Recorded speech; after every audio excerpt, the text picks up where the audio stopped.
and then wait for the glorious YouTube sync to happen, because this is always the most annoying part of any live stream, is like, when does it show in I see the live. Yeah. Yay! Yay. Hi, Joe.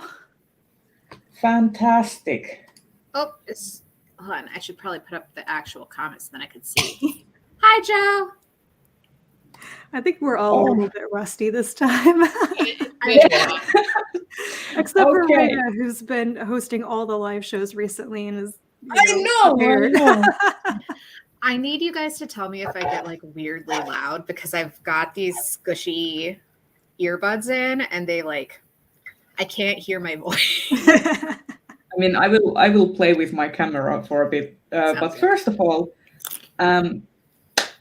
welcome everyone for the January 2022 Stitch and Bitch, the grand return, because let's just say that the holiday season and the late fall took a toll on all of us. There was personal life shenanigans, relative shenanigans, all the shenanigans were happening.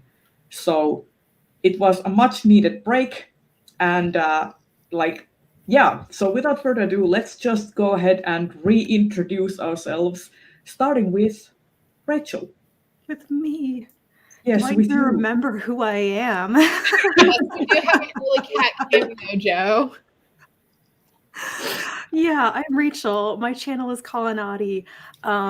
Continuing the trend over the last couple of months of not being around very much and being very quiet online.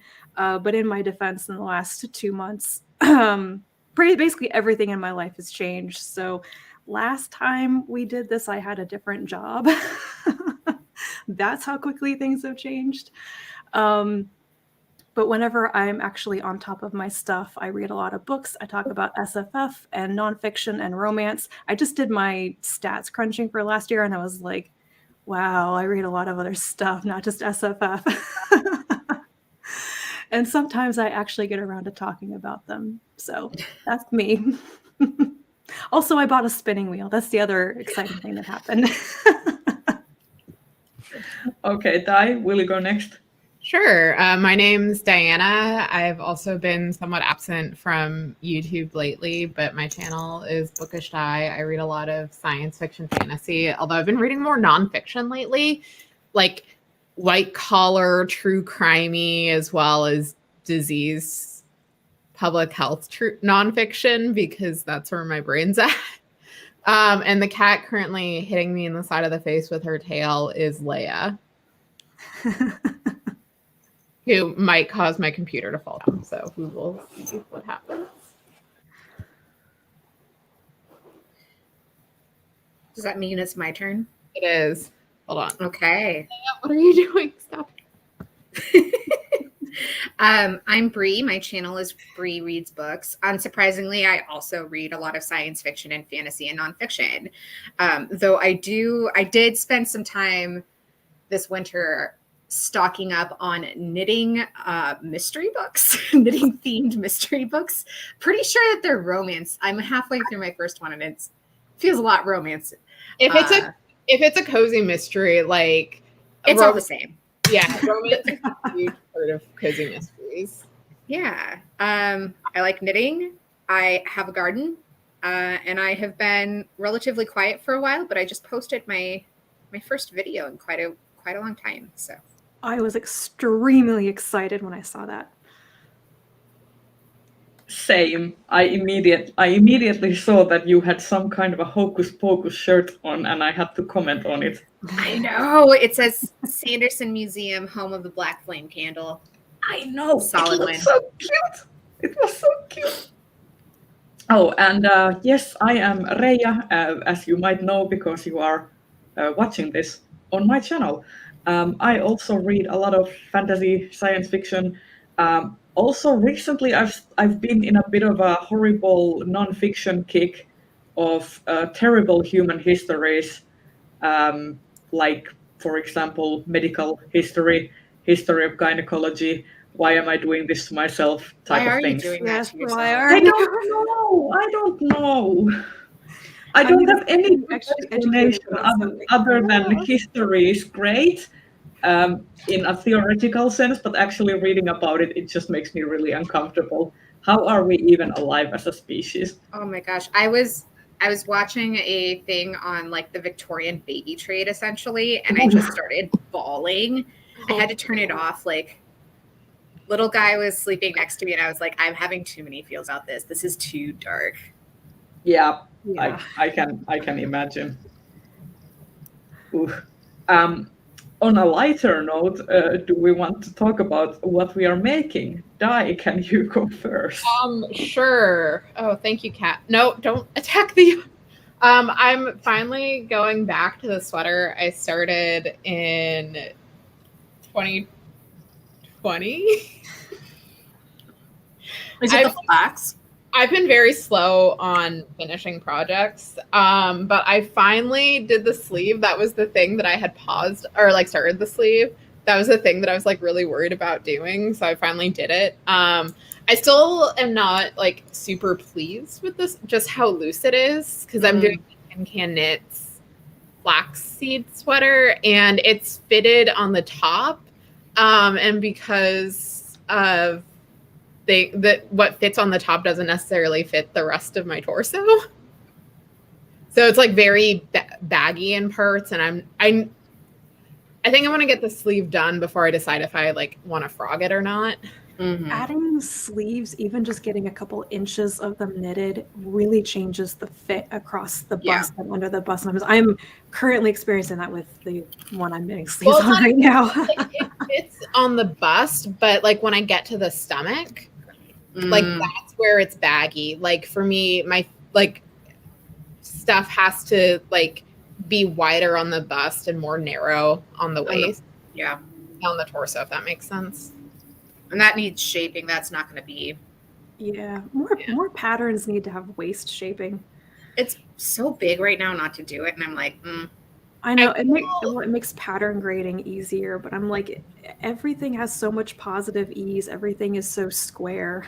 Well, I also feel like so many things are designed for people who have small breasts, and well, as somebody who has almost zero chest, even I am like this. Yeah.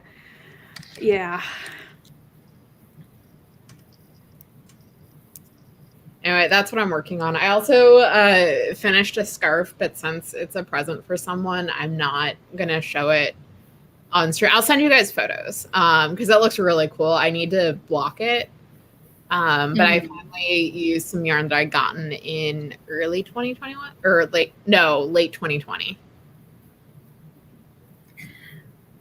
Gotcha. Rachel, what are you working on? Your stuff is always the most fabulous. My row before I lose all my stitches, and I'll hold this up. I am working on my hand spun sweater. I like to preface this with this is not my best spinning attempt because some of you may remember when I had a slight meltdown over sticking this in my washing machine to get the water out of it, and partially felted my hand spun yarn. And I thought it was going to be a disaster, but it was salvageable. So Are you gonna just felt the sweater then? no, you know, like Rowan's felted tweed yarn. Yeah. It's actually kind of like that. Like, so there's an actual like partial felting process that's often done to woolen spun yarn where you do intentionally do this. And I basically did it accidentally. So it is usable. It just really fuzzed up the yarn. It was originally a very sleek 2-ply. And now it's quite fuzzy, and it's actually kind of improved the structure of the yarn because it won't fall apart now. But yeah, I am about ready to bind off the first sleeve, and then I have one more sleeve to do, and I got to lengthen the body just a tiny bit. So not terrible for a first real hand spun project, because I basically went from absolutely nothing to spinning yarn for sweaters, because that's Me, apparently.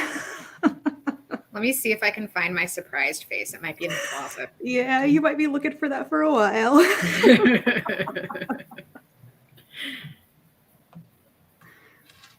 I am working on, it's called the Jasmine cardigan. It is not out yet.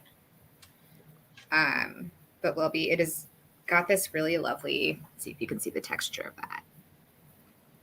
It's almost like a somewhere between a brioche and a fisherman's rib. It's called a canvas stitch. I've seen that. How do you knit that? Well, I would tell you, but I don't know if I'm supposed to because of the pattern. I don't know. I'll tell you in more detail later. It's a lot of yarn overs, and it takes like twice as long to do any given row. I don't know why, but it looks like chainmail, like armor pieces. Yeah, it looks really cool. I really, really like it. Also, have you ever seen the Francis Ford Coppola Dracula with Gary Oldman from 1992? And are you kidding me? The best Dracula? Of the red blood armor that Gary Oldman wears. That reminds me of that for some reason. Yeah, like my very question kind of fleshy and organic. My big question right now is the pattern is written with short sleeves, and I'm kind of thinking I want it with long sleeves. But then I have to do long sleeves. So we'll see. I did finish a little Daniel Tiger hat for a friend's kiddo. But that was, it was really cute. It turned out really nice. I don't think I've made a Ravelry page for it, but I should. You should. Rhea, what are you working on? So before we went on break, I had started working on this scarf that I was supposed to give to my mom for Christmas. It's still not finished. So now my plan is to try and gift it to her for Valentine's Day. You can do it. Yeah, you can get it done then. But the thing that happened was that I had accidentally, I had put this in a pile and left it on my desk, and one of the cats had come to the desk and chewed the working yarn, just cut it. They hadn't done anything else. They hadn't pushed it off the table. They had just snapped the thread, gnawed it, and then I had to felt it back. So that I could continue working on it, and doing that was such an arduous process that I kind of lost my will and my fighting spirit to continue with this project. So I do not blame you. Soren might make an appearance later, but I have a thing of chips to the side here, and if I let him out now, he will eat all of them. Well, he won't eat them because I wouldn't let him, but he would be a pain in the butt trying to get at them. Why are cats like this, basically? I don't know. It's weird how I've never fed him once in his whole life. Yeah. I get that every single morning from Luke. I might need to Luke grab something he's not supposed to have. Every morning, Luke, when he's waiting for his wet food, sings me the song of, "You never feed me. I've never been fed. Why don't you love me?" I mean, Tesla is the same. Every time I put on the tea kettle or the coffee machine, he knows that somewhere in the process there is milk coming, and then he will come over and sing the song of his people, and he will also entice Hermes and Mosfet to sing the song of their people, even though Mosfet doesn't even like milk. And if you give him a little bit of it, he just sniffs it and is like, "Yeah, I'm good," and walks away. But he just joins Tesla for the commiserating of it. Leia doesn't sing me the song of her people, but she's just there waiting. Yeah, Wally doesn't. My cat Wally has a squish face, so she can't meow really. It's very hard for her to meow, but she does snuffle and then stand underfoot whenever I am in the kitchen. Mostly in the hopes of getting a broken egg. She really loves raw egg, which is kind of gross. But well, Wally loves what she loves. Oh yeah, I don't deny it to her. I give her one because I'm a sucker. I almost forgot, guys. What? You want to see my deflated chicken skins? I do want to see your chicken skins. Oh, that's so cute. I have the Rachel, bodies done. So this is the first one. But why are you making chickens? For For what joy? purpose? I can't. There's like a really stupid explanation for this. Is it to make them for your parents? Are you getting chickens, Rachel? No, Are you expanding into Bree's territory? Welcome, So- join me. For people who don't know, I don't have chickens, but like everybody else in my life does. And for Christmas, my sister-in-law, who has a humongous flock of chickens, gave away paintings that she had done of some of her chickens.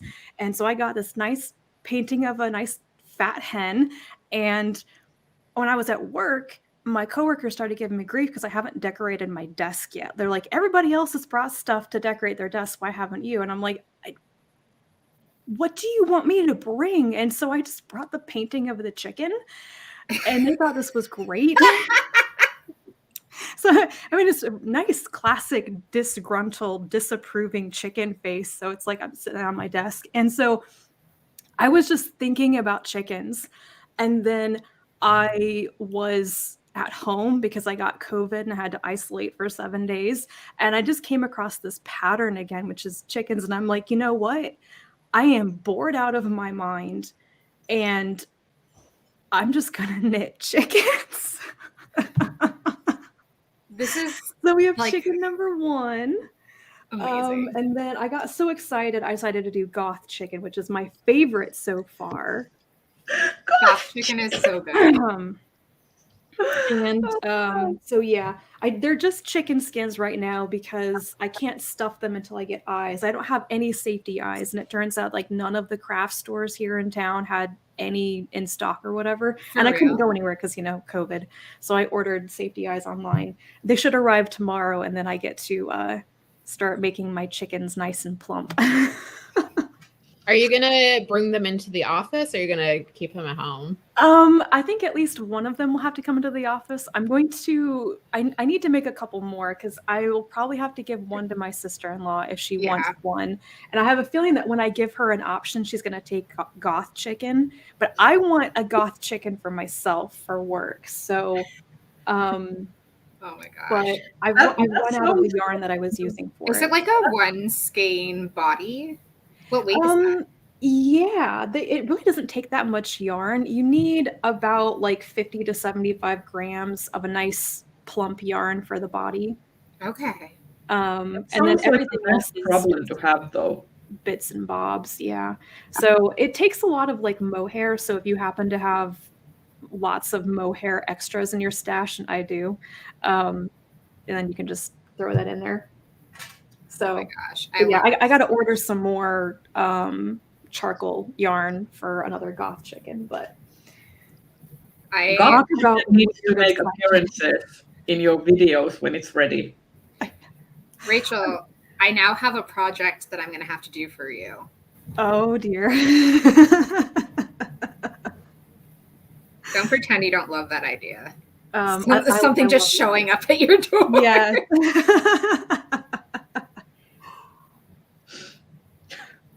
So, what has everybody been reading lately? Almost Talked about who we are and what we are making. What is everybody reading? Or are you reading at all? That is a completely valid. Valid. I am actually reading something, but it took me like 2 weeks to read a 200-page book, and I was like, "How is this my life?" That's unheard of for you. No. What book was it? Maybe it was the book's fault. It was The Cat Who Saved Books by Sosuke Nawakawa or something. It's a little Japanese magical realism book. So it was fine. It was fine. But it was because I got COVID. I don't read when I'm sick, which has been a huge problem for the last 2 months. I was very sick for about 2 weeks in December. And then I was sick again in January. So I'm ready for life to get back to normal, but I am currently in the middle of some things. So I'm reading Pablo Neruda's The Hands of Day. It's a bilingual edition. I'm reading it in English and in Spanish and sort of slightly understanding the Spanish. It's poetry. And then I am reading, drumroll, The Missing Page by Cat Sebastian, which is the sequel to Hither Page. And it is, I love it. I need The setup of it is one of the characters gets invited to like the family's ancestral home for the reading of the will, and all the weird people show up, and his boyfriend hears about this and is like, this never ends well. I have to come rescue before somebody puts poison in your tea. Before you wind up with a Clue/Knives Out situation. Oh, I love it. I thank you for reminding me that's out, because I absolutely need it, because I love Cat Sebastian and I love takes on like that age of British mysteries. Yeah. I love need to read this. Wait, what is this called? It's Cat Sebastian's which one? The Missing Page. It's the sequel to Hither Page. Which Okay. was also delightful. Hither Oh, was so good. It's the So first is it- thing that is it comes to queer? comes up. Okay. Is it queer or straight? Queer. It's queer. Okay, good, because as male you know, matter. I'm a little bit allergic to straight stuff. It's queer, Sometimes. queer, and some awesome elderly lesbians are in the first book. Oh yeah. Shut up. Yeah. My heart sings for elderly lesbian stories. Yes, please.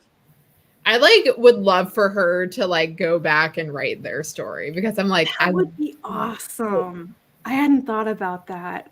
Maybe Well, if I enough love all the people pester her. illusions. Like, she knows how to shoot so well. How does she learn how to use guns? there's backstory there. It's the same as with Talia Hibbert. I really want to know Gigi's love story with how she got in with her yoga teacher. It's true. Yep.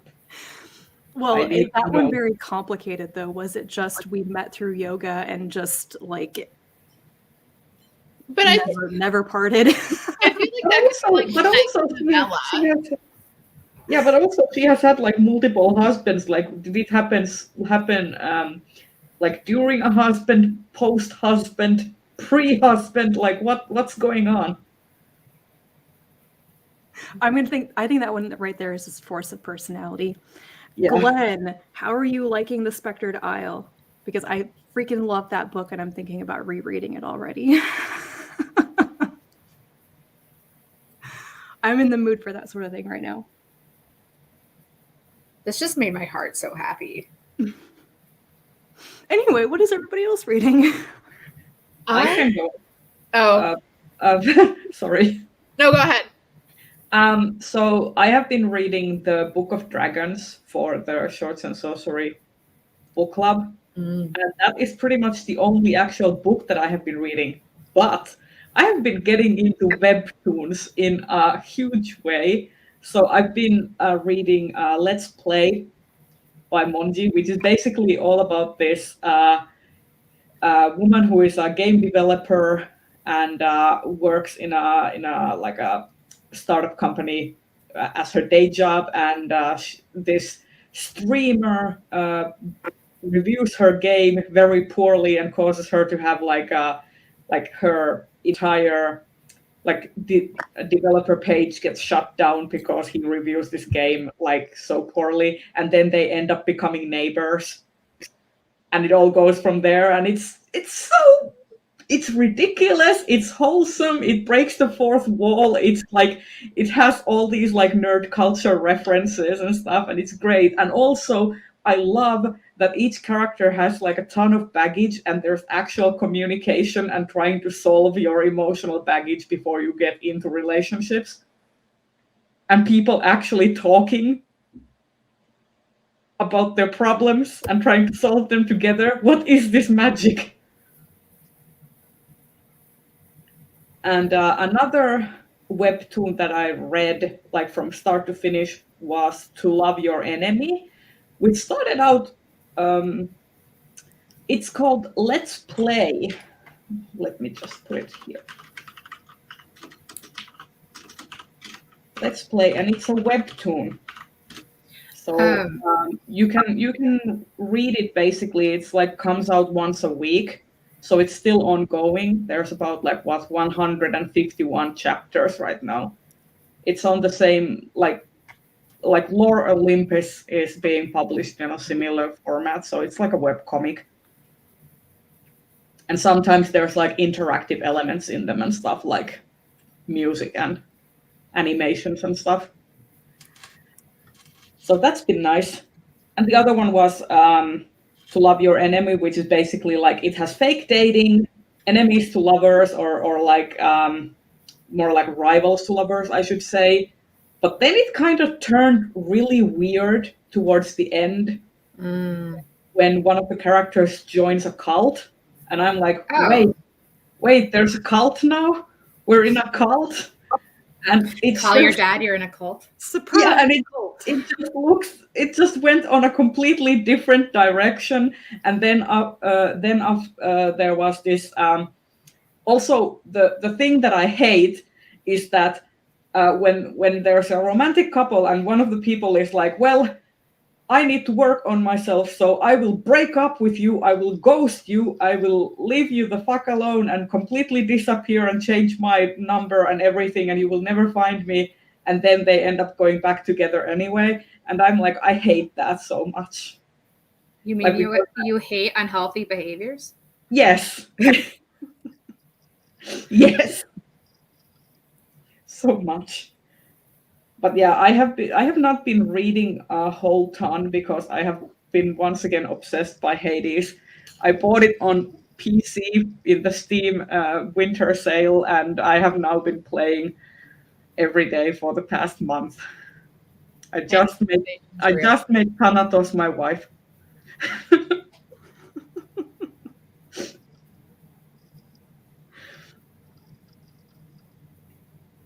But yeah. Dai, will you go next? Sure. I'm in the middle of like 3 different things right now because I'm an extreme mood reader who has attention span issues right now. So I'm listening to Shadow House Fall by Daniel Jose Older. It's the second book in the Shadow Shaper Cipher. So it's a contemporary YA fantasy series, and I'm really liking it. And I really am enjoying the audiobook. Nani Rose reads it, and she's fantastic as an audiobook narrator. And then I'm reading The Wolf and the Woodsman by Ava Reed. So that's adult fantasy, despite what Harper Voyager labeled it as on their... Oh, that book. Yeah. I'm liking it. Like, I'm not loving it, but I'm enjoying, liking it well enough. Mm-hmm. And then I'm also reading on ebook Arsenic and Adobo, which is a cozy mystery. And that one I made the grave mistake of reading when I don't have ready access to Filipino food, because it's one of those I love food-based cozy mysteries, but lately with because cozy mysteries in general are very white, and there has been like some more non-white authors getting into that genre, which I like. The problem is when they're food-based is I live in a small, very white town, and I don't have access to a lot of those foods, and it's painful to me because I'm like, I really just want some Filipino food. Or in the case last month when I was reading a Caribbean-based or like a Caribbean food-based mystery, I'm like, I would actually kill someone right now for tostones. Yeah, I mean, okay, I have to tell a little bit of a story. I know we're still in the reading, but I recently watched Encanto, and I was completely obsessed. So I watched it first in English, and then I watched the Finnish dub, and then I watched the Spanish dub because I wasn't ready to let go. And last Friday at work, one of my coworkers is Venezuelan, and he made arepas at work, and I was like, it's like the food in Encanto. It's like, and then he goes to tell me like, yeah, we have this like feud between Colombia and Venezuela, like who invented arepas and who has the best arepas and stuff, and it was so much fun. Okay, continue. I just thought that Speaking of arepas, one thing I deeply miss about living in DC is all the food trucks. There was an arepa food truck that was fantastic. it was so delicious. The That's arepas like were so one of the delicious. reasons I'm like so crushed that I wasn't able to go to DisCon, and two, that DisCon happened in a pandemic, because I would have loved to like shown you guys like the DC food truck website and have us like track down different food trucks. That would have been amazing. One thing, like the only thing I felt FOMO about with DisCon was seeing all the people on Twitter talking about where they were going to go eat dinner, and I was like, that could have been us. Okay, I mean, I'm still hoping for Chicago. In Chicago, we are going. I know some people don't eat pork, but Chicago has like a very vibrant Mexican American community, like some amazing Mexican food, and there's a restaurant that specializes in just carnitas, and it is amazing. Like that is the only thing they do. They don't do anything else. They just do carnitas. I don't know what that is, but I want to know. It's like I want to have that in my taste buds. Yeah. It's like fried pork, and it's delicious. It's amazing. Like slow cooked, and then they fry it. So good. It's not my favorite. I have a bag full of arepas in my freezer right now that I had made and then froze in hopes of having them later. I mean, I like one of the things that I really just love is this connection that you have with like people when you make food together. Like basically like every Friday at work, like after work, we basically like there's a possibility that you can just join people and make food and have drinks and just talk together and play games and stuff, and it's great. And it's like it's also so weird because this is probably the first time in my life I'm not working for like a black company that wants to suck my soul out of my like eyeballs and toes and whatnot.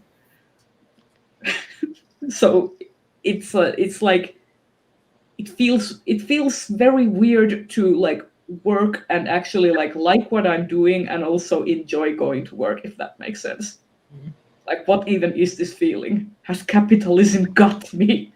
I have had the weird experience of eating lunch in front of other people every day for the first time in like a decade, and realizing how weird the food that I make on a daily basis is compared to everybody else. I mean, what's weird about it?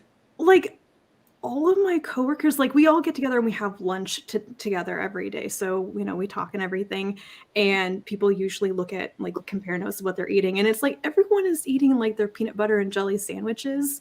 And I'm like wild rice soup and peanut lime noodles and red curry. So something incredibly better than peanut butter and jelly. Yeah. And I'm like, okay, I feel a little conscious. I mean, for me, that just sounds weird. Like your coworkers' food, not your food. Like they think it's cool, but like everybody pays attention to what I bring to lunch now, and it's like, okay. I mean, one of my coworkers only ever eats lunch out of a vending machine, and he's like Lunchables and chocolate milk. I mean, so what I'm hearing is that your coworkers eat like they're 7. Yeah. Which has its place, don't get me wrong. But that's probably faster than what I make. Yeah, but yours probably tastes better. And also probably most more likely won't get Crohn's disease. Let's see. So I finished the Penrick novel. I am listening to Lobizona, which is about an undocumented girl. She's a teenager, and I'm pretty sure she's a werewolf. So far, she's like, when I have my cycle, I go to sleep for 3 days, and I'm like, 'cause you're a werewolf, right? So that's what I'm listening to, and then I need to start We Shall Sing a Song into the Deep. This is for a book club my partner and I just joined. Cool. Yeah. So is your partner an avid reader as well, Brie? He reads quite a bit. I would say he's much more of like a video games like movie person than he is a reader.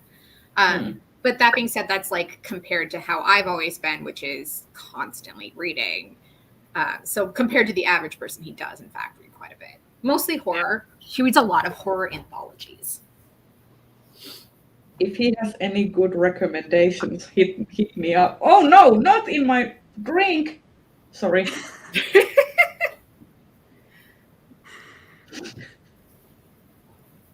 Rhea.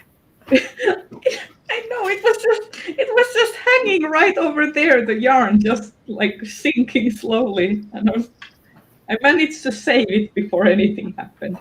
Side note, I have been like dreaming of Lankuro. Mostly I think because I've also been dreaming of summer, but Oh, I want summer to come so bad. Also, I need people to care a little bit and actually wear masks and do the thing and just be responsible so that someday I can actually fly away from this country for a bit and travel. Please, can you do that for me, world? Can you do that? it's the perpetual American pandemic problem. It's not, unfortunately, it's not only America. It's a global pandemic problem. Yeah. Or I know. or rather, I would go so far as to say it's a Western pandemic problem because from what I've seen, for example, if you look at Vietnam and like African countries, they're actually taking it fucking seriously.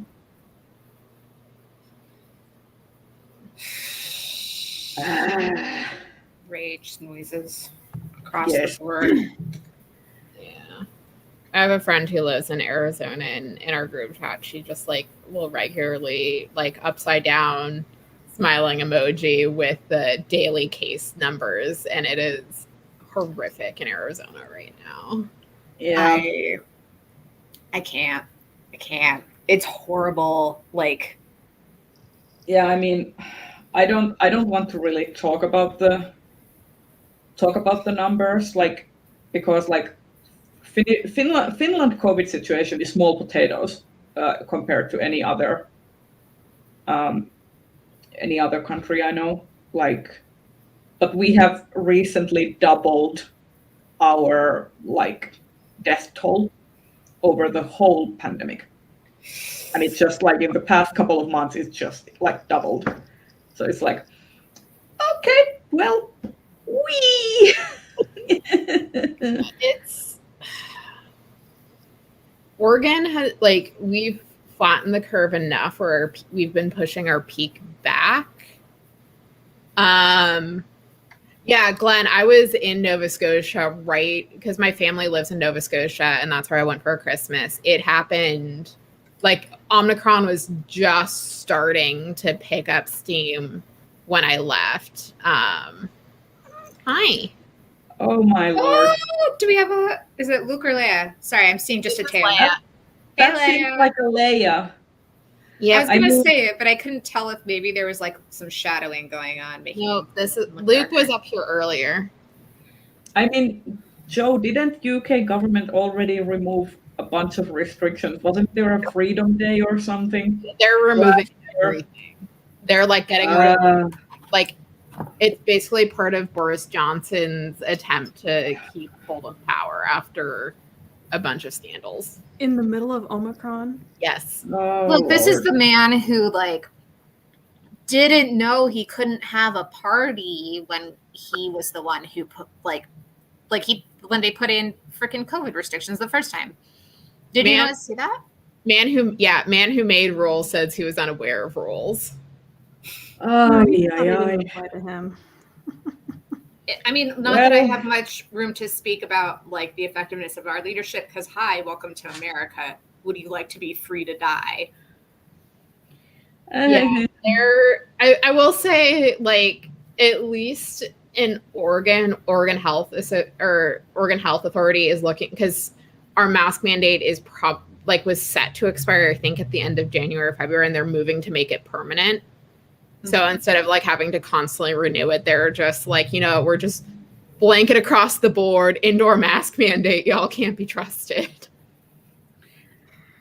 So the Twin Cities just put theirs back in place, but like if you go, I live right on the border of St. Paul and some of the suburbs, and if I go like 6 blocks in one direction, it'll suddenly be like no one is wearing a mask. I'm like, you guys, we live in a place that has the Mayo. Presumably we know how the science works. I mean, yeah. So in happier news, what have people been watching aside from Yes, let's talk about happy things. You say that, and the last thing I watched was Don't Look Up. I watched it over the holidays with my moms, and it was a movie that was trying to be smarter than it was. I also felt like I would have found it really funny about 4 years ago, but watching it, I just started to feel extremely anxious because I was like, I think I've lived through this. For me, the thing about Don't Look Up was like, who are you talking to with this? That's what I kept coming back to, because like, I don't need somebody to tell me how dumb everyone is, right? Like, thank you. I know. Yeah, and it felt so fatalistic.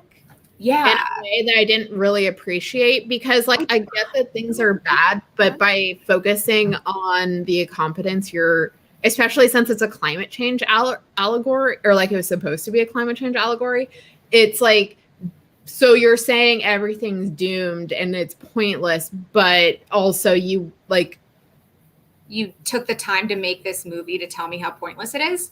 Yeah. And so that's what I mean. I feel like it was a movie that was trying to be smarter than it actually was. That being said, I did enjoy watching the entirety of like knitting Twitter go nuts over Jennifer Lawrence's sweater in that. Yeah. I know like Kristen Lair from Vine and who is it?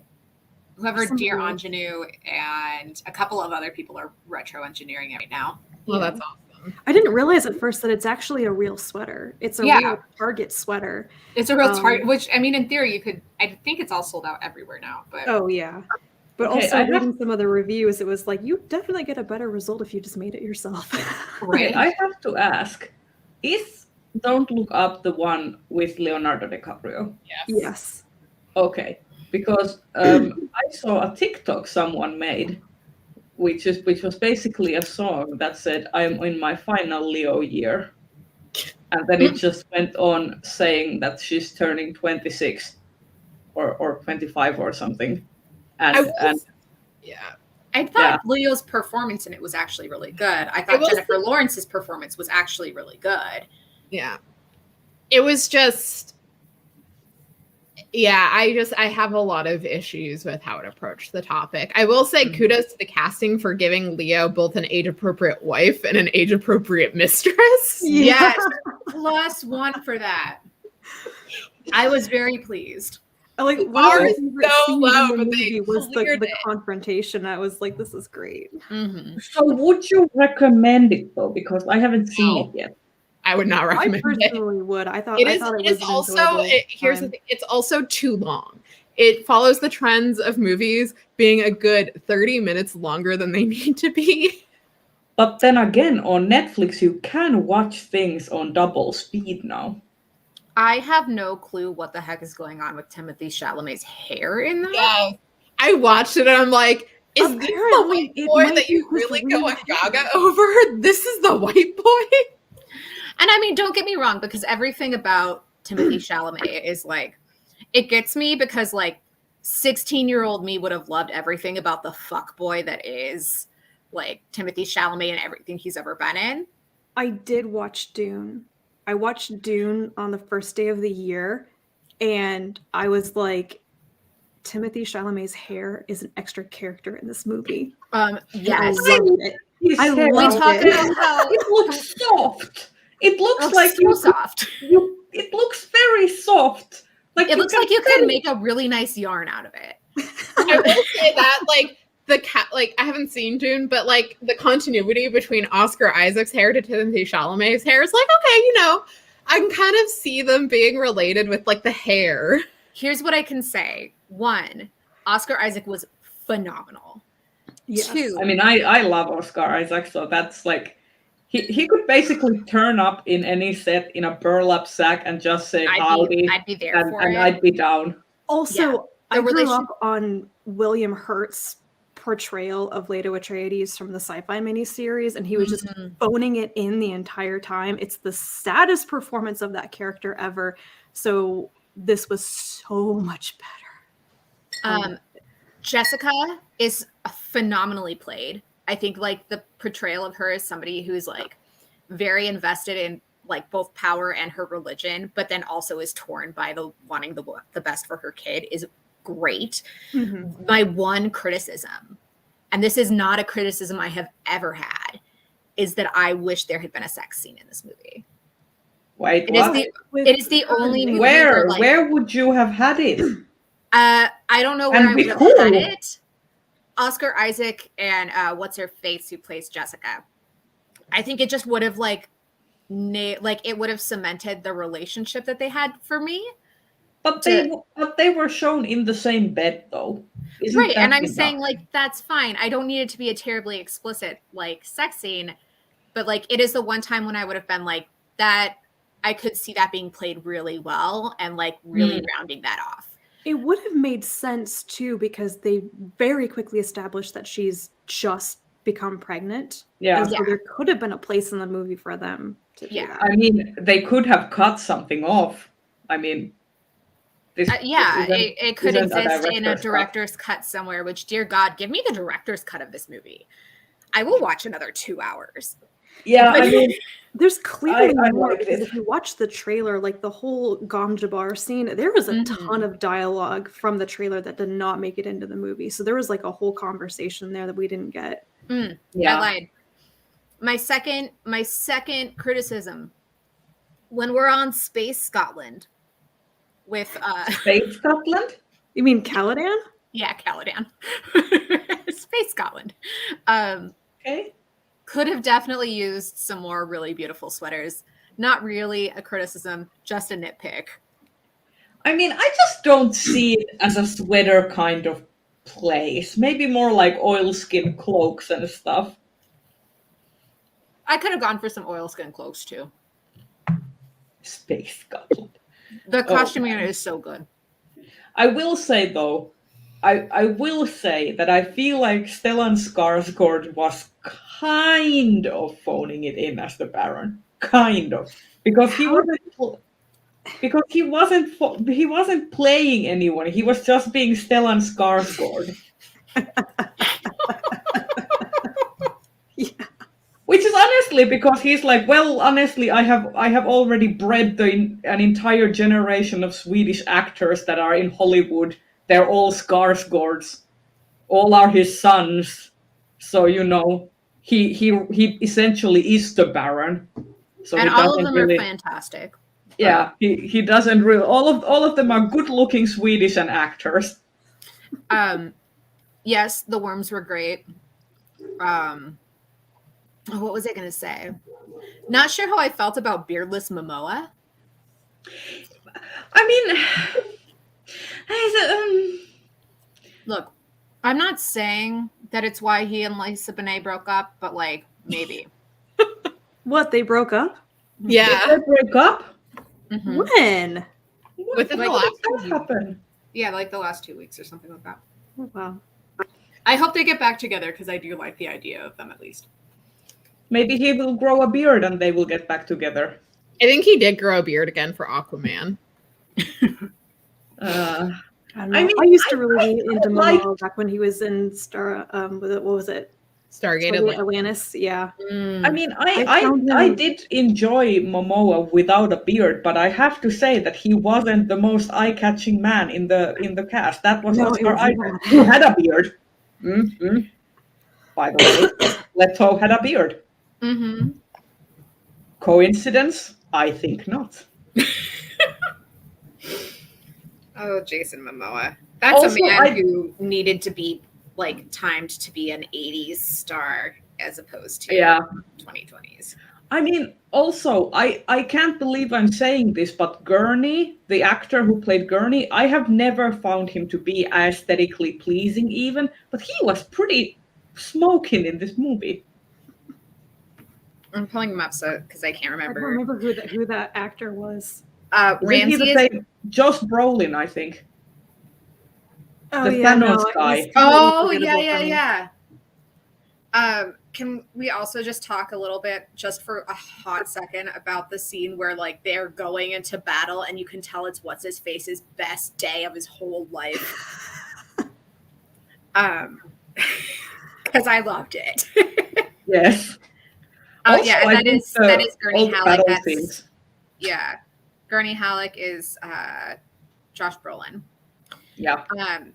And yes, I did see Arcane and actually really liked it.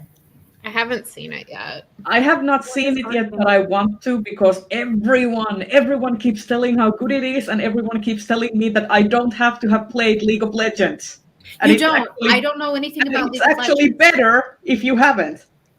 I don't know anything about League of Legends. I can't play a lot of video games because they make me sick to my stomach. So I really enjoyed it, regardless of whatever it may have taken or left from the video games.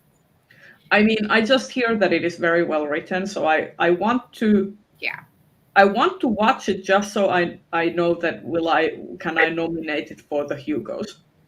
I want you to watch it because I think you'll enjoy it. I watched all of That Kipo. That too. And have finished Kipo and the Dragon Prince, so I'm behind. I was behind on both of those, but hopped on those trains while we were away.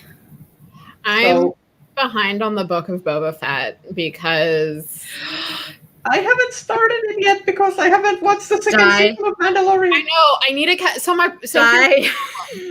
My problem is I love Tem. I love Ming-Na Wen. I normally like Robert Rodriguez. The pacing in the first two episodes was so bad for me that it's hard for me to be motivated to keep going. I'm not sure that it's going to get better, but Di, I need you to watch the third episode so that you will know exactly the moment that you're like, oh crap, which Robert Rodriguez did we get? Because we might have gotten Spy Kids 3D Robert Rodriguez. Oh no. Is this comment by Glenn controversial or just standard? Here's the thing. I don't think it's awful. Yeah.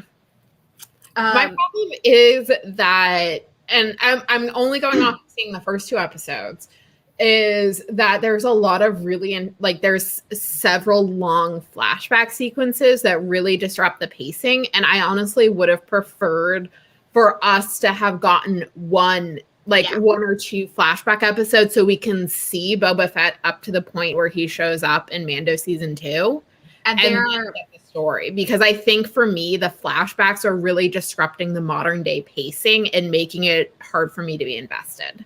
I absolutely agree. And the flashbacks continue. I would say that also part of my problem is I don't know that they're very good at communicating Boba Fett's motivation throughout the entire thing. I'm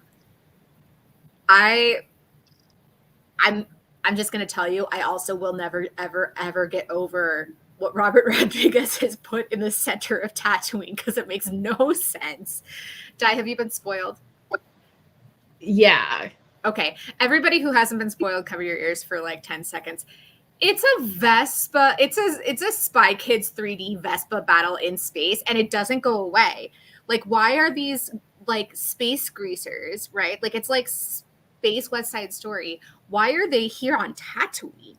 I don't understand. It's not explained. It doesn't go away. Anyway, there you go. That's been my biggest like what?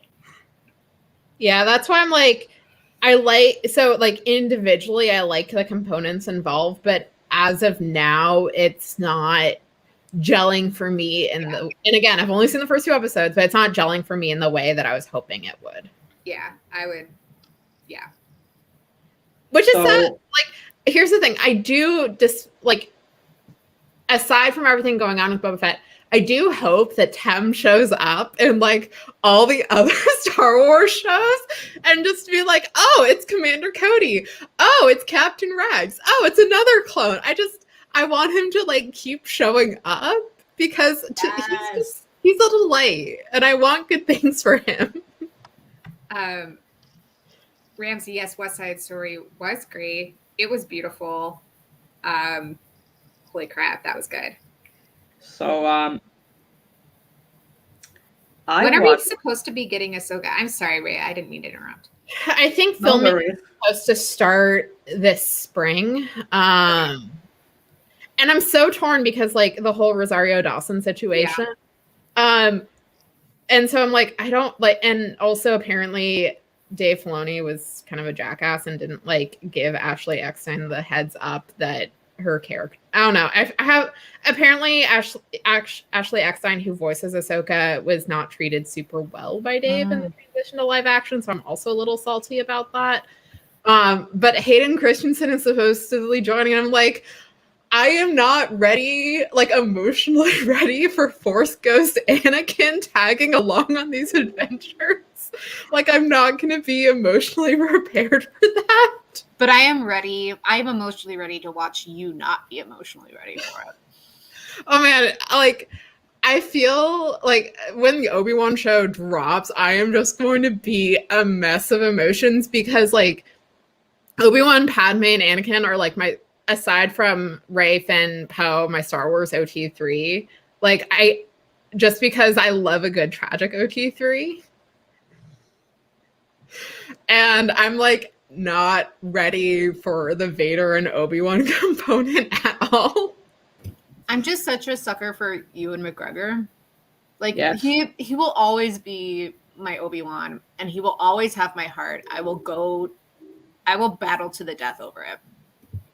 Yeah. Well, and the other thing I'm really excited about, and this is just like a me thing, is Indira Varma is in the Obi-Wan show. And as soon as they announced it, I'm like, even if I wasn't already excited for like Ewan and Hayden coming back, like I would be here for Indira Varma. Like, I've loved her since she was criminally underused on Torchwood.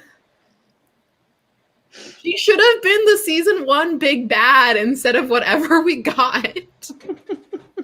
It was the perfect setup.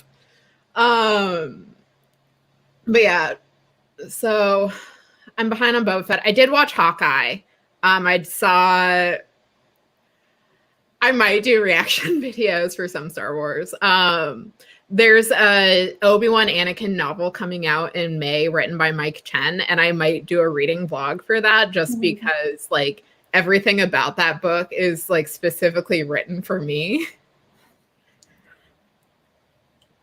But I did see Hawkeye and I liked it more than I was expecting because I'm not a huge Jeremy Renner fan, but I really like Kate Bishop.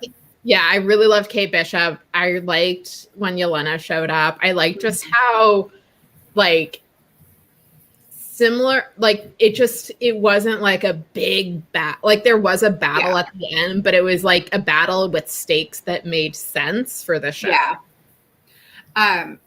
My thing that I've been like dying over is after watching that Boba Fett and Dragon Prince, like how often I have seen in the last quarter shows with characters who are deaf, who are not shown as being like somehow incapable of navigating the world because of their deafness. Yes. It's been really exciting for me. Yeah, I really loved Maya and Hawkeye, and I will be right back. I need to go fold my dough. Ah, bread time. Bread time. Bread time. I don't know what the hell I'm doing with this. Oh well. It will turn out the scarf or it won't. So I watched Eternals the other day. Why? The only thing I've heard about Eternals is that it's really boring. Why It did you was watch so it? boring. It was so boring.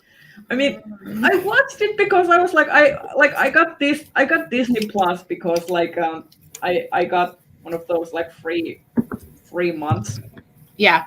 and so I got Disney Plus because I wanted to watch Encanto, but it's stupid to watch only Encanto in all the different dubs. So you need to watch something else as well. So I watched Shang-Chi, and Shang-Chi was okay. Like it not my favorite Marvel movie, but it was fun. It was okay. And then I was like, well, okay, I should probably see what the fuss is about the Eternals, and since it came to Disney Plus, I was like, okay, I don't have to go to the movies. I will just watch it. It took me forever to watch it because I was constantly distracted by other more interesting things.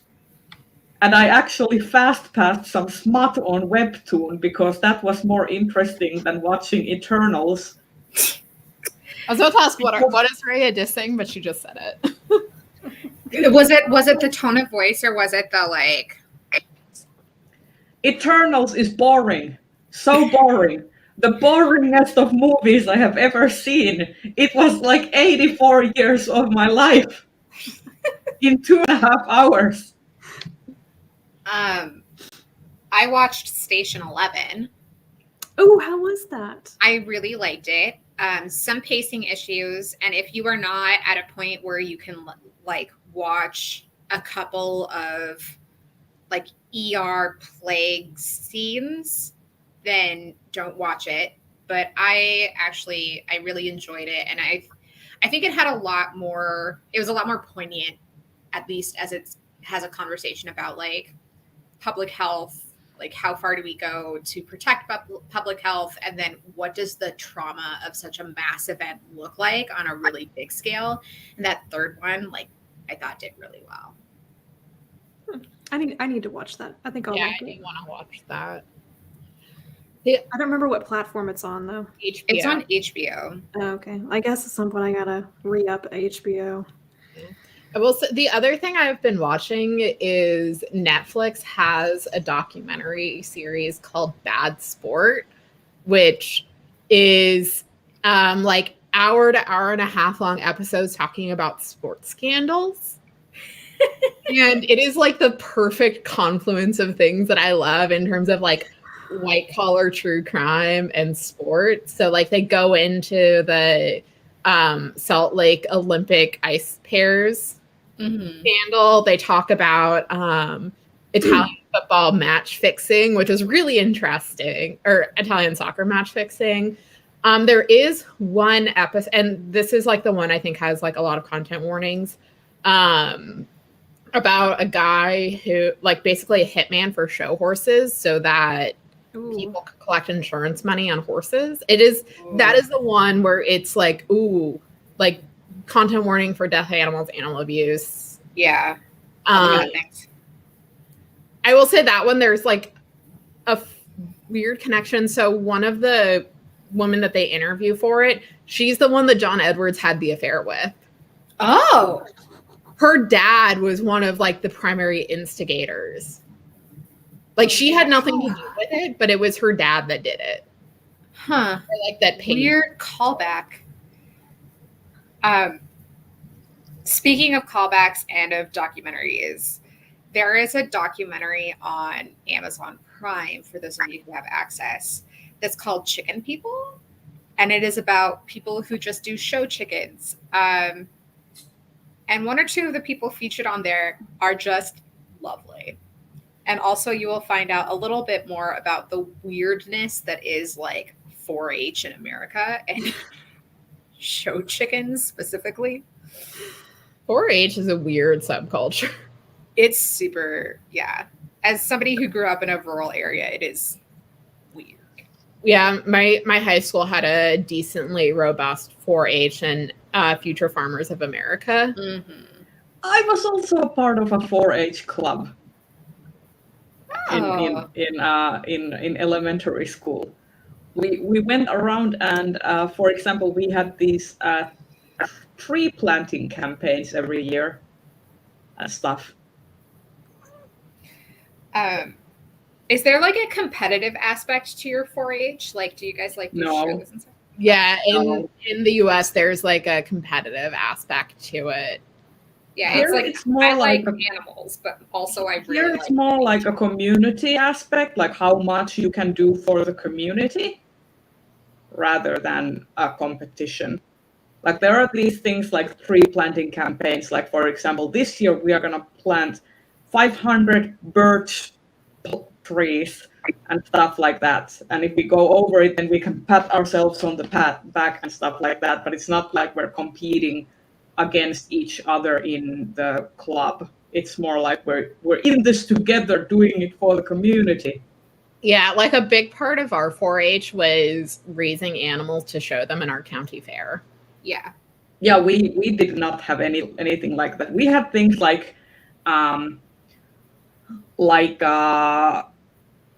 cooking stuff. Like we had like things like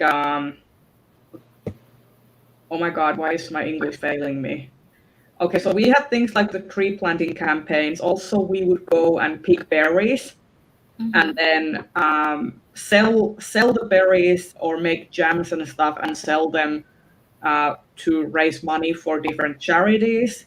We also had stuff like helping out at local elderly like homes and stuff. Your 4-H sounds so wholesome. It's very different, but it's also like the local one that we had. It was also very tied to like religion. Like, is that something that your 4-H has, that it's tied to like religious organizations? Not explicitly. Yeah. Like there are definitely like places where you go where if you were in 4-H, you are definitely around a lot of people who are like into their religion, but it's not like Boy Scouts or Girl Scouts bad. Future survivalist, what does that mean? Is it like the people who prep for world's end? Yeah. Sounds like it. Yep. Okay, Glenn, where do you live in Nova Scotia? I'm very curious. Hot milk cake? What is this? What is Also, hot yeah. milk cake? I don't know, but I want it. Yeah. Is it like hot chocolate milk? Yeah, I'm very curious. Interesting. Oh, speaking of other things that I like more documentary stuff that I watch, because that's basically all my mind's been able to handle visually. I watched the Beanie Baby documentary on HBO. Is it as good as everybody's told me it is? What is the Beanie Baby documentary? It's basically a documentary kind of charting the rise and fall of Beanie Babies, and it's so interesting because someone commented it's like you can substitute NFTs at times for Beanie Babies, and it just makes like in terms of like the rise and crash of the market. It was interesting. Like I don't think it's like one of my top tier documentaries, but it was an enjoyable hour and a half. Speaking of NFTs, did you know about the new thing on Twitter where you can upload like an NFT to your icon, and then your icon will show up either as a hexagon if you have an NFT as your icon, or a circle if you have a normal like picture? Ridiculous. Yeah, I feel like Twitter is just like these are the people that you can safely bully. Yeah, basically. My partner sent me a picture of a new survival guide for Twitter, and then there's the circle, and it's like a potential new friend, and then there's the hexagon, and it's like a pyramid schemer and whatnot, a scammer. Literally, that's all it is. NFTs and the whole cryptocurrency thing. It's a huge scam. I watched the Folding Human 2-hour explainer on NFTs yesterday. It's basically a mini documentary on like cryptocurrency and NFTs, and I came away from it thinking this is the sleaziest rich person scam ever. And the whole video, I was just getting cryptocurrency ads. It was bizarre. Yep. But also, it's it's just like- like there's it's so like much well, illegal stuff for wrapped men. up in NFTs that it's just gross. Well, and especially like there's so much art theft with NFTs, and Oh, like Oh yeah. and like the platforms are just like, oh, it's not our job, it's your job to report it, and then they're just like, don't do anything. But then they don't give any tools for actually how to report, and because like there is a kind of anonymity within cryptocurrency and NFTs in general, you can't actually do anything about it. If you want a podcast about cryptocurrencies and how scammy they are, CBC did a series called A Death in Cryptoland. It's about the guy who owned a blockchain, like either like a specific type of cryptocurrency or like a blockchain or something. And he went on a honeymoon and died, and he had the password. And so first, like all the money was like locked, and then it turned out he was doing like really shady shit. And so people were like, did he fake his death? That is exactly the sort of thing that some of the people caught up in this would do. It's insane. Yeah. I highly recommend A Death in Cryptoland. It's very interesting and entertaining. I mean, like it's MLMs for men. I keep like it's MLMs for rich tech bro men. or something like lower middle class tech bros. Who Well, want what's to be tech annoying bros. too, and this is like a very specific thing for my interest, is that the NWSL recently announced a partnership with a cryptocurrency group, and it's just like, your players are making poverty wages, and now you're trying to get them to invest in fake money that will further make it more perilous for them to live. Like, what the fuck? Like, I mean, even the book community got in on it. Like, wasn't there that whole hours? Yeah, that whole wild 12 hours of like young adult authors making a platform. Like, here we're gonna have this platform where you invest. You can make your stories I will say, like, the authors involved in that, it gave me a list of authors I don't really want to read. Yep, basically. Were they shilling cryptocurrency? Oh no, Yeah, even worse. It was horrible. Like an NFT shared world, and that you could like buy something and like trade it. Like people could like buy space for their stories and trade their stories, and it like might be like officially part of the world. And there was like a lot of shady, like, yes, there was a lot of, I think Jess Owens did a video on it. Yeah. And it was super shady. And it like only lasted like 12 hours. Somebody's lawyer sit them down and explain to them why it was a terrible idea. Yeah, most of why it was so bad. What the ever loving fuck are you doing? And like some big name authors, it was like Marie Lu, Adam Silvera, Ransom Riggs, the author of Shatter Me. Oh yeah, Haramafi. Yeah, and I know there's married to Ransom Riggs. But she married to Ransom Riggs? Yeah. I didn't know that. Yeah. But those were the four that I like distinctly remember, and I'm like, I've enjoyed Marie Lu in the past, but I don't really want to read her stuff anymore. Look, nothing will ever be as joyous of a YA scandal as Soap Dick. God. I don't know. I think Handbooks for Mortals was also pretty. I mean, honestly, I miss the times when the drama was just something like Soap Dick, when it was completely harmless, and not like like well, you know, harmless for people who have had basic sex education, you know. Where I probably should, like, you know. Point being, I don't care if it's shaped like a dick. Don't put soap in your vajay. Like,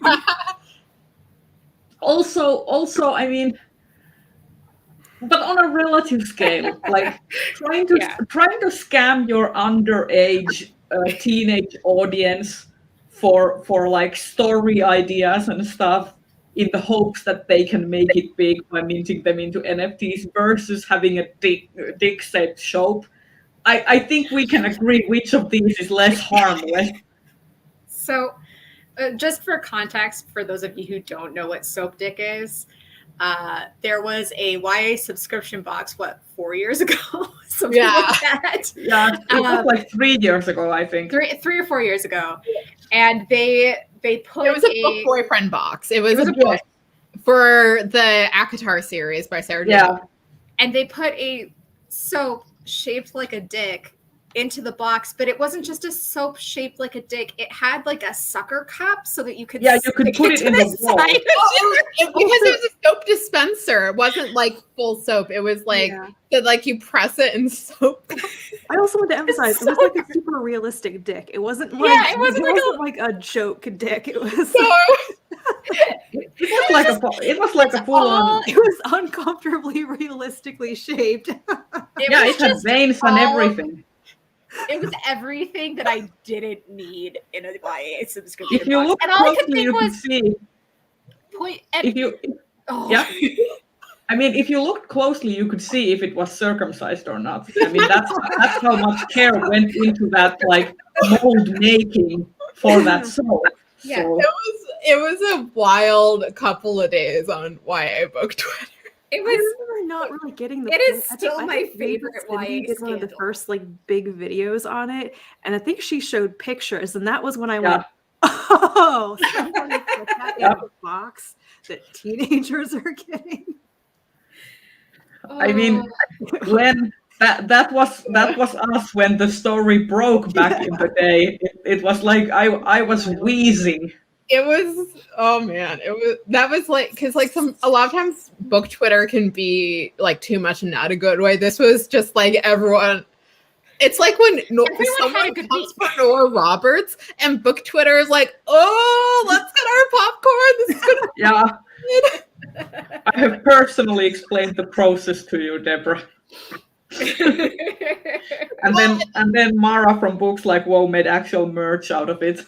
Yeah. Well, and then the new thing with people not understanding the power that Nora Roberts wields was a few days ago, Ursula Vernon found a ghostwriting site that was claiming that someone that they employ had ghostwritten one of her books. And so she rightly was like, what the fuck? And like documented her trying to like get in touch with the company.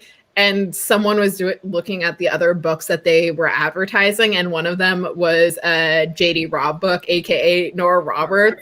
And everyone, like, as soon as we saw that, was like, "Oh, this is gonna be good." Sit back. She's gonna take care of it for us. Oh shit! Like one thing people should learn from the industry is that you don't fuck with Nora Roberts. Imagine she was like, my mom was reading Nora Roberts books when I was like yay high. And the thing is with Nora Roberts is like she just has so much power in terms of like how much she's published and how much she sells. And she fortunately is using that power for good and like protecting copyright and like making sure that if someone like the copy paste Chris thing making sure, like that gets handled. Wait, what was the copy paste Chris thing? There was a Brazilian author who it was discovered had like severely plagiarized her books from multiple sources. So like Courtney Milan, Nora Roberts, there were others. And it was like a whole thing. Yeah. This was early in the I think it was 2020. Okay. Was it? I mean, this whole pandemonium has been going on so long that time has become basically. Like, well, the thing is like for time? me, in terms of like book drama, like my cutoff for like pre-pandemic is the initial RWA implosion. I was gonna say I felt like that happened when RWA was kind of exploding anyway. Yeah. So I think it was 2020 because like the RWA implosion continued. Like it's still kind of happening. Is that the Romance Writers of America? Yeah. I think the implosion got slowed because of the pandemic, but it's still happening. Can I take us in a totally different direction? Sure. Did you guys know that there is a National Button Society? What? There's a National Button Society. I went to a antique mall the other day, and this lady had like all these buttons. And so I was looking through all of these old buttons, and apparently there is a National Button Society, and they have conventions, and like all I can imagine is just like very wholesome people, generally speaking, in like their 50s, going through boxes and boxes of buttons from estate sales, which is not entirely what it is, but it's not what it is. How do you have a convention about buttons? I know. What? Yeah, she was telling me all about them. I guess like some buttons are like $40 a button, and I was like, well, I guess this makes sense if I sat down and thought about it. Yeah, there would be like valuable buttons, but what? Anyway, that was my joyous, wholesome. It sounds like a good place to go and get some nice buttons. No, not those I like know. cheap plastic things that Joann's has. Like if you want a good Right? collection. But I was kind of like, I kind of want to go. Okay, road trip time. Where is the next Button Society convention? I can look it up, but there's also specifically a Minnesota Button Society, which feels. Oh my God, do they have state chapters? They have state chapters. Oh my God. National Button Society Convention 2022 says, oh, okay, it's going to be in Middleton, Wisconsin. Oh. August How many 3rd. hours away from you is that? Middleton, Wisconsin. Google Maps that. I don't even know where Wisconsin is. Oh, it's in Madison, so it's like 3 hours from me. Yeah, so Wisconsin is like right in the middle of upper Midwest. Yeah. It's close to Chicago, actually. Yeah. Does the button convention coincide with like Worldcon? Can you do both? No. No. And hey, Rochester, Minnesota. I'm in the Twin Cities, but so yeah, no, there is a. I guess it is. Yeah, it's about halfway between my house and Chicago. Okay. Yeah. Yes, it is. Yeah, I think carnitas it's and actually. buttons. I think Stitch and Bitch is actually a kind of like a standard name Yeah. for like these kinds of get-togethers. Mhm. One of So those like I wish we could take full credit for originating it, but Yeah. no. there was a really famous like knitting revival book, I think from the early aughts, called Stitch and Bitch. Yeah. Yeah, when they made it cool again. He's here. Ah, baby. Oh my goodness. Button Society. I'm not over it yet. I did get some really pretty buttons from that lady, though. I'll tell you that. Good. You should go back and give Rachel some buttons so that she can use for her goth chickens. Oh my gosh. She had like 3 boxes of Victorian era buttons. Oh. If you come visit me, we can go there. I so wish that we can make Worldcon happen this year because I need to see people in the meat space. I am exhausted and need pre-hugs. Yeah, I really want Worldcon too because one of my best friends lives in Chicago and I would like to visit her. And also I would kill for some Nando's right now. And Chicago has like some of the only Nando's outside of the DC area in the US. Also, I seriously need to not have Las Vegas be my only experience of the United States. Yeah, it's not a very representative experience. Yeah. Chicago's much more like prototypical US. If it Yeah. wasn't so fucking cold, I would seriously consider moving to Chicago, but I mean, like, okay, so recently we have had this like weird weather phenomenon where I went to work and in the morning it was full on raining, like water raining. Mhm. And when I got to work, rain had stopped. Okay. 2 hours later, I look out, it's snowing full on this big fluffy snowfall. That's when it's dangerous. Yeah, yeah. And then when I get back from from work to home, it's already like gone below zero, oh, and it's like everything is freezing. And I kid you not, the next day as I was walking the penguin walk to the bus stop, I kept like seeing this apparition of 5 seconds into the future where I'm just falling dead on my ass. Because like it was do you ever have that premonition of doom? mhm. You take one step and you're just gonna die and break your neck. As an aside, since we've been talking about Worldcon, 2023, we should consider doing like Rhinebeck. Wait, The knitting, the yarn. 23 is, was that Chengdu? Yeah, it's Yeah, Chengdu. that's what you Okay, can do. yes, yeah. I mean, I wouldn't mind just taking time off work and just coming and sitting at my house. coming to sleep on Bree's couch. I mean, I totally think that like Twin Cities would be a great destination for a meetup. Like if we can't do Worldcon some year or something. So I mean, I have other booktube friends in Twin Cities as well, so it would be just crushing like two flies with one stone. Oh, Ramsey's got a good actual book question, which is that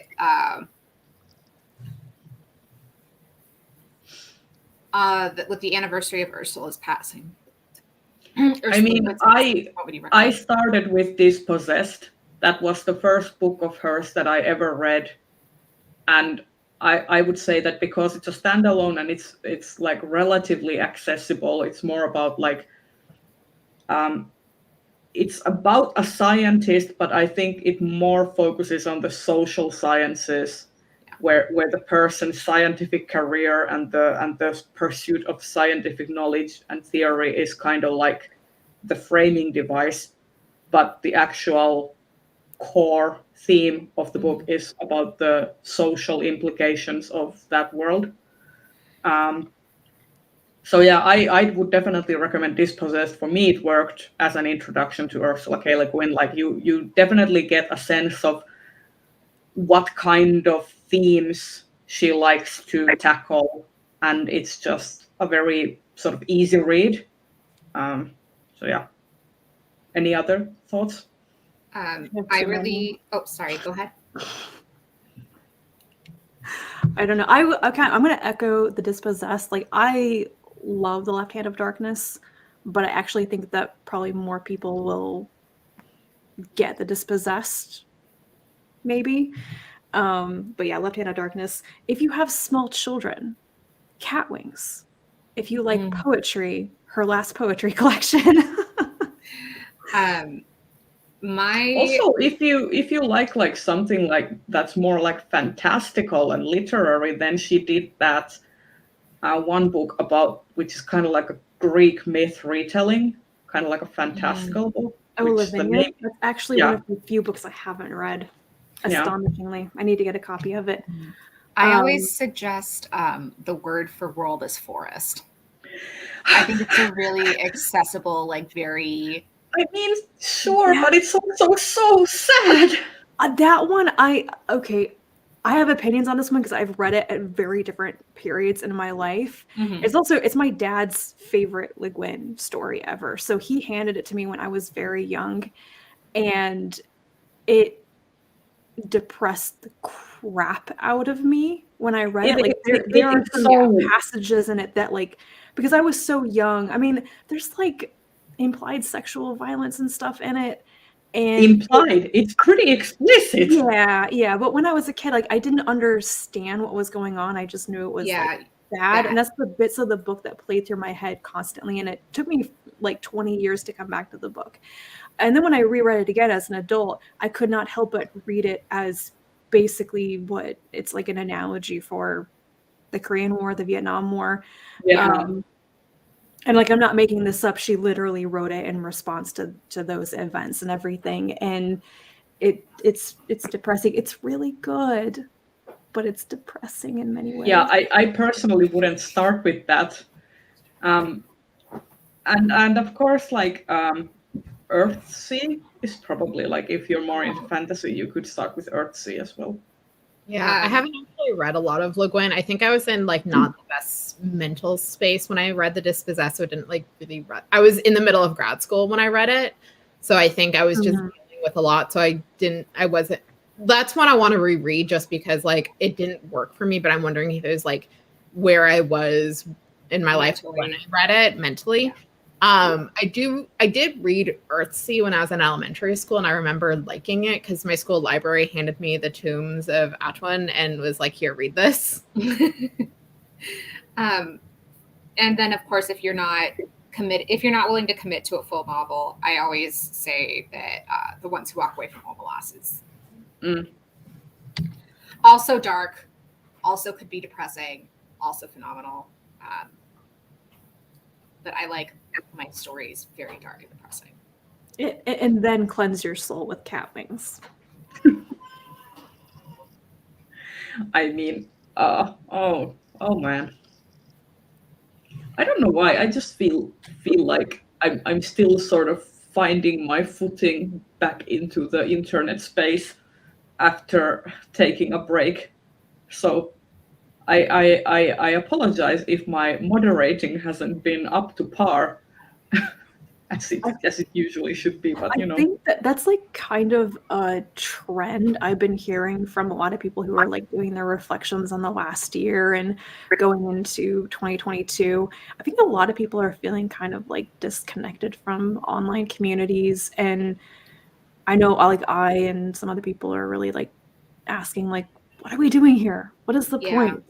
And do you just like start over or something? Yeah, I will say for me, in terms of like online communities, not necessarily YouTube, but like Discord groups I'm in have been like, and the group chats that I'm in on Slack have been like the saving grace for me in terms of like being connected. Like there's one Discord I'm in that Bree and Donna, who form Kit Roca, have, that's just like, I'm not in, like it's huge. So like you just kind of go into the channels that you want, but like the romance Slandia channel, which is just like the general book world discourse, is like a good place to like have very like even-handed discussions about things, and like in a way that you can't really get on like Twitter.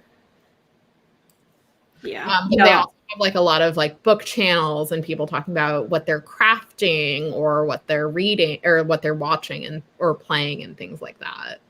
I feel like, for example, for me at least, with the online like communities and stuff, has been that prior to like the whole pandemona times, I feel like I was existing in online spaces, but there was always that IRL component that you could meet in conventions or travel to meet somebody and stuff, or send letters and stuff, and that has sort of like I've noticed for myself at least that I don't have the spoons to do as much of that.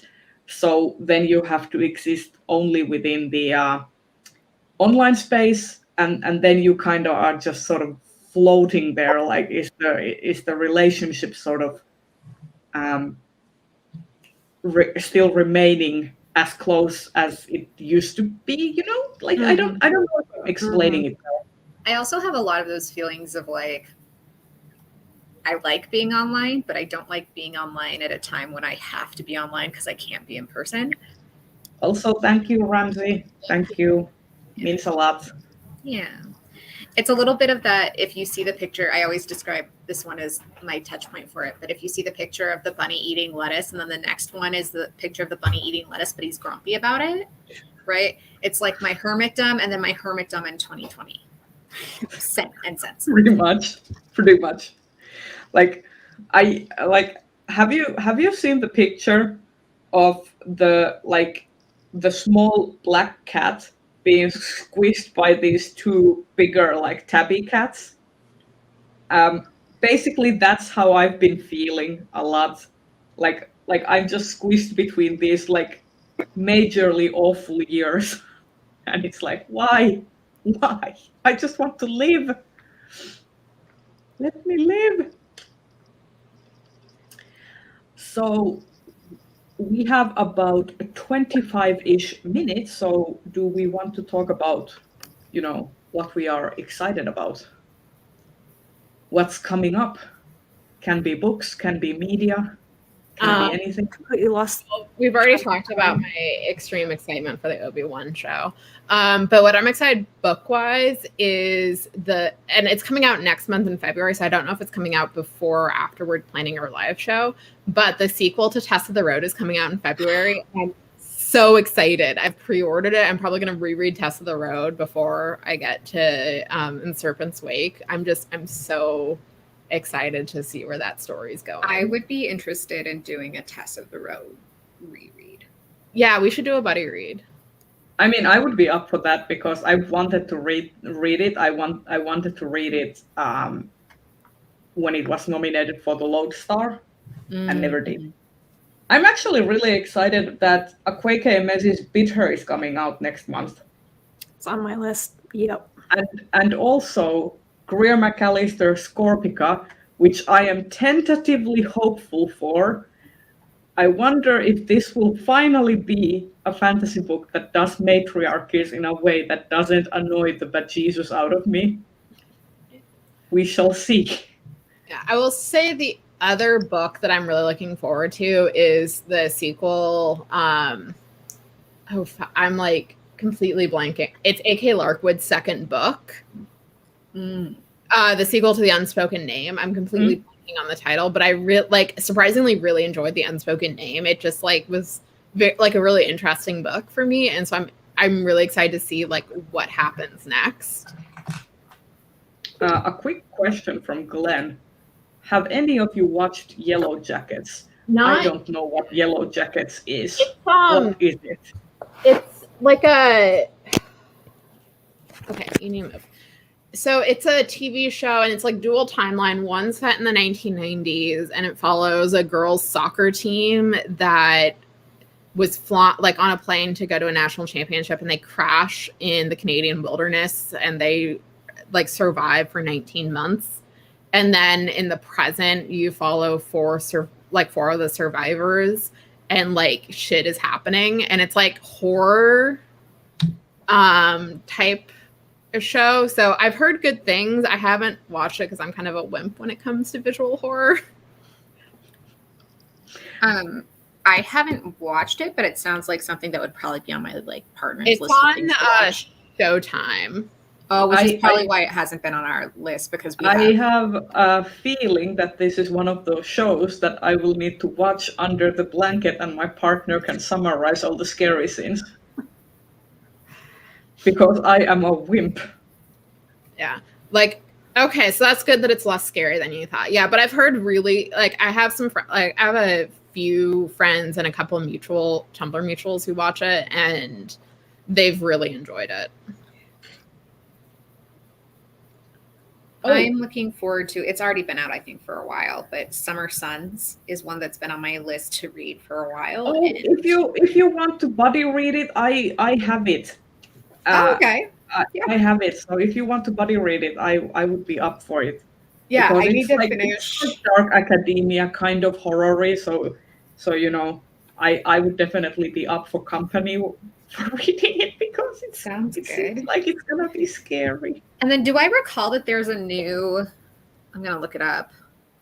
T. Kingfisher coming out. Yeah, yes, it's coming out in July. Oh, yeah. What moves the dead? I don't remember what the release date of Nettle and Bone is. The release date for What Moves the Dead is 12th of July. Yeah, I think that's Nettle out first. Well, that is why I'm gonna have to buddy read with people because it's gonna be like outright horror. Yeah, so. same. You same. can buddy read it with me. We can do this like Rachel when we buddy read the Hollow Places. Yeah. Like Yeah. let's do a group read, because like the only reason I got through that book was because I knew that you were also reading it and we could be scared together. Yeah. I think for other books coming out in the next month or so, I'm interested in Reclaim the Stars, the anthology that Zoraida Cordova edited.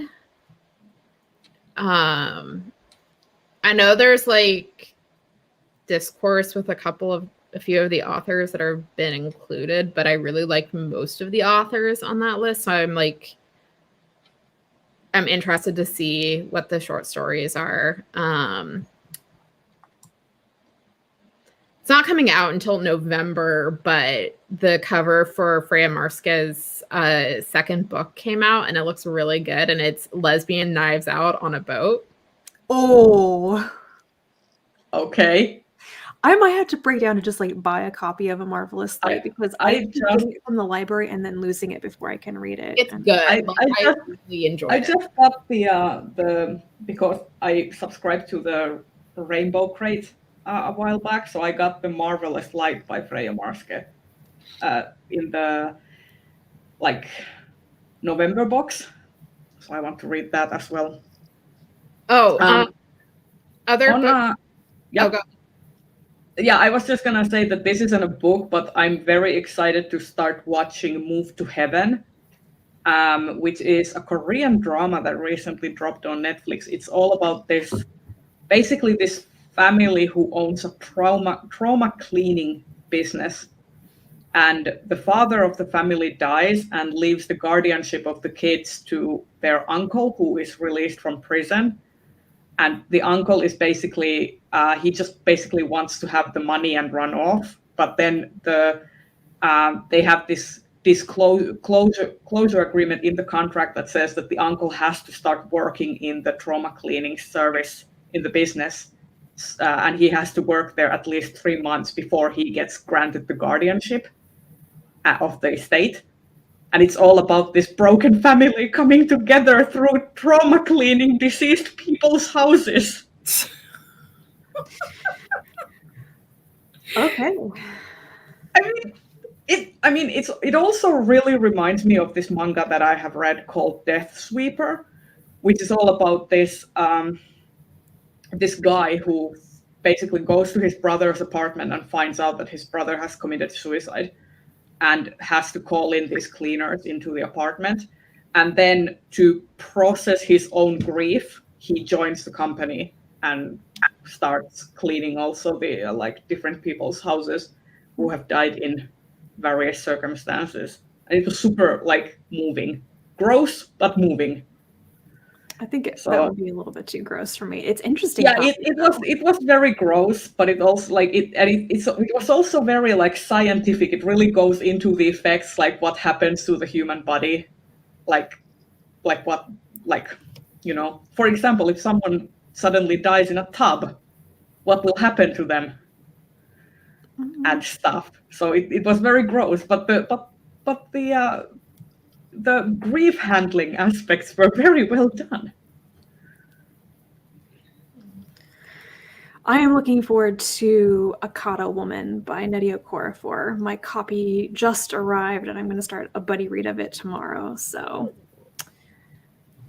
I think the other one, that's either just the other two that just came out or coming out real soon, are Servant Mage by Kate Elliott. That's her new novella from Tor. So my pre-order came in. I need to go pick it up. I just haven't gone downtown in the last couple of weeks. And then her new sci-fi is coming out this year too. Her new sci-fi is coming out this year. Yeah, Furious Heaven. And then the other one is The Bone Spindle by Leslie Vedder. It's a YA fantasy that's described as Sleeping Beauty meets Indiana Jones. Yes. Wait, what? Give it to me. So the Fee is a bookish treasure hunter with a knack for ruins and riddles who definitely doesn't believe in true love. Shane is a tough as dirt girl warrior from the north who likes cracking skulls, pretty girls, and doing things her own way. Briar Rose is a prince under a sleeping curse who's been waiting 100 years for a kiss that can wake him. Leia! I am being summoned, so I'm going to hop off a little early, guys. Okay. I want Before we leave, I where can want to we see find you? Leia's chubby cheeks. Look at these chubby cheeks. You can find me as Bree Reads Books everywhere. And Hello, Bubba. I Hello, love beautiful. her. okay, I'm going to hop off. All right. Bye. Bye. I agree. Okay, I think we can also start wrapping up a little bit. So what is coming up on everyone's online spaces? What are you up to in the next coming months? And whose channel are we on next? I think we're on Bree's channel next. Because Okay. it usually goes you and Bree and then me. So we'll probably be on Bree's channel next. Okay. Well, we will let you know. As usual. Only the most organized for Sophie. We've been doing this for like over 2 years. And We've been doing this for 3 years. Oh, 3 Yeah, years.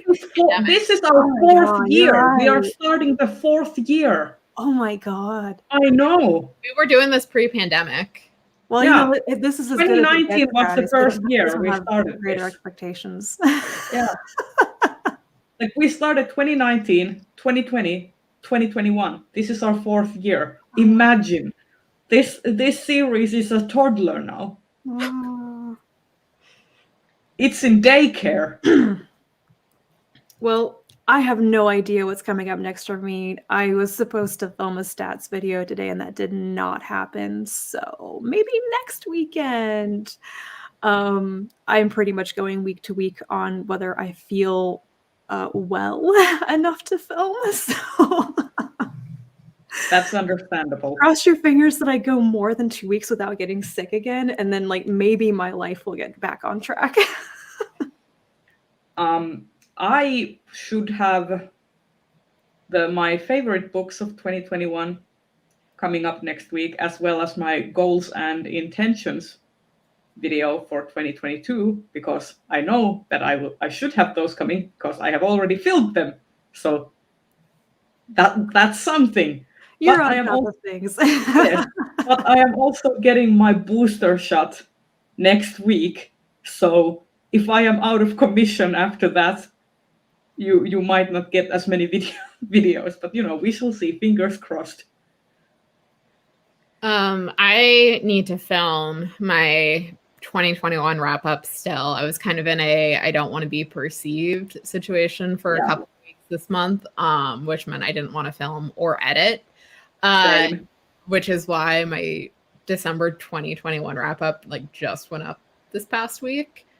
But I'm going to film that. And then I'm not necessarily doing like hard goals for 2022, but I'm planning on filming a reader unhaul video, which has like books that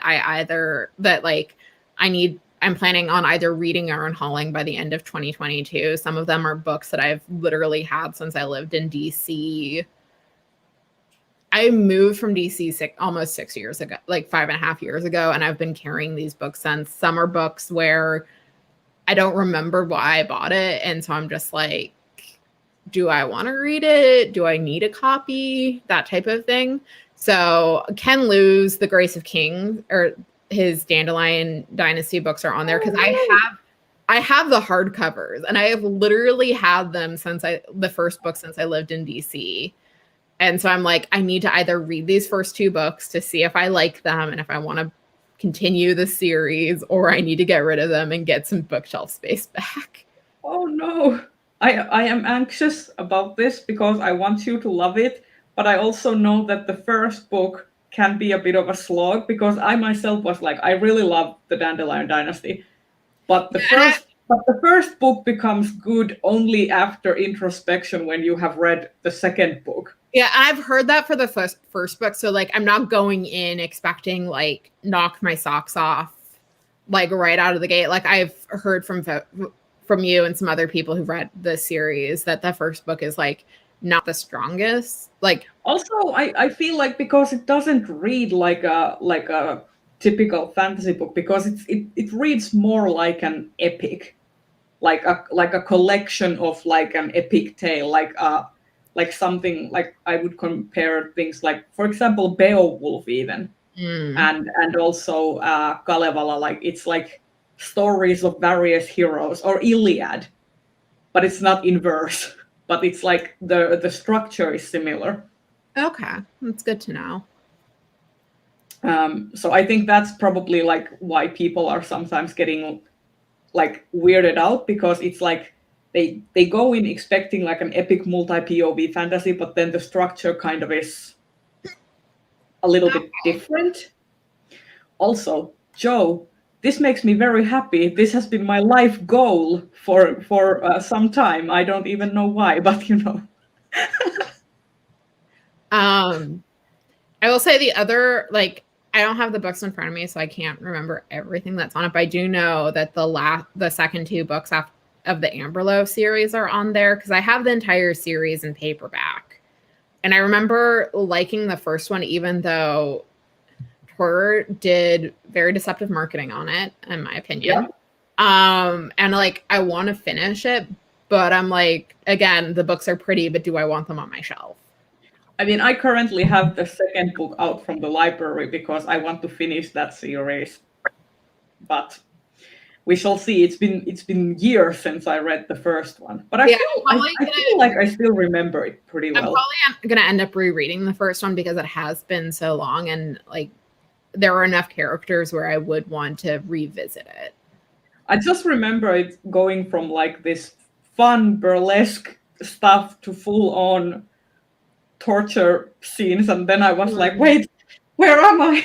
Yeah, that was Amberlow is like really one of the ones I point to where Tor's habit of marketing everything as a romp is really harmful for the author and the reader, because I think had they talked about it in like this fantasy like counterpart to the fall of the Weimar Republic and like in a rise of fascism, like had they like been more explicit about that, I think that would have helped set the expectations. Yeah, and then being like, oh, it's like cabaret, they're gays, it's a romp, and then they get tortured. Yeah. Yep. I feel and stuff. Horrible things happen. I have like a whole video in me at some point about how Tor's terrible marketing practices, but I don't know if I really want to open that can of worms.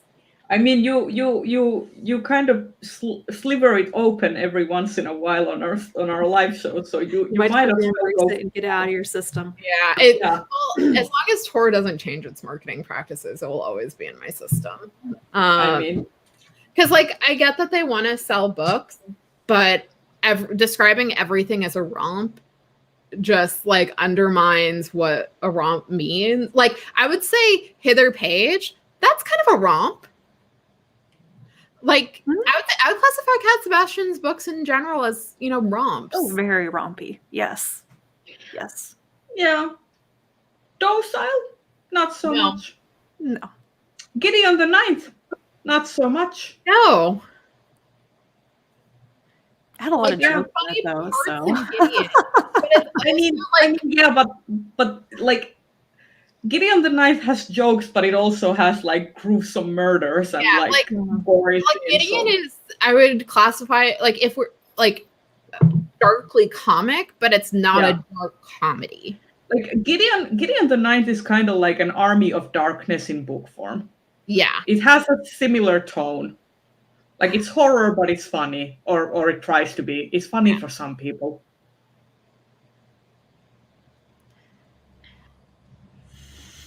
All right, humor varies because I'm like getting very hungry. Yeah, and I'm happy I have my appetite back, so I need to go eat. I mean, we have beef roast that has been cooking in the oven this whole time, and I've been kind of like, because the kitchen is right next to my office. So I smell it in your way. Yeah, I know. It's just like okay. We will let you know, hopefully more than a few days in advance on when the next live show is gonna happen, because you know I'm one of those anxious people who wants to schedule it like few weeks ahead and then like just leave it there to simmer. But yeah, we will let you know. And thanks for joining us. And hope you have a pleasant end to your January and start of the new year. And let's see you next month. Yeah. Bye bye. Bye, everyone.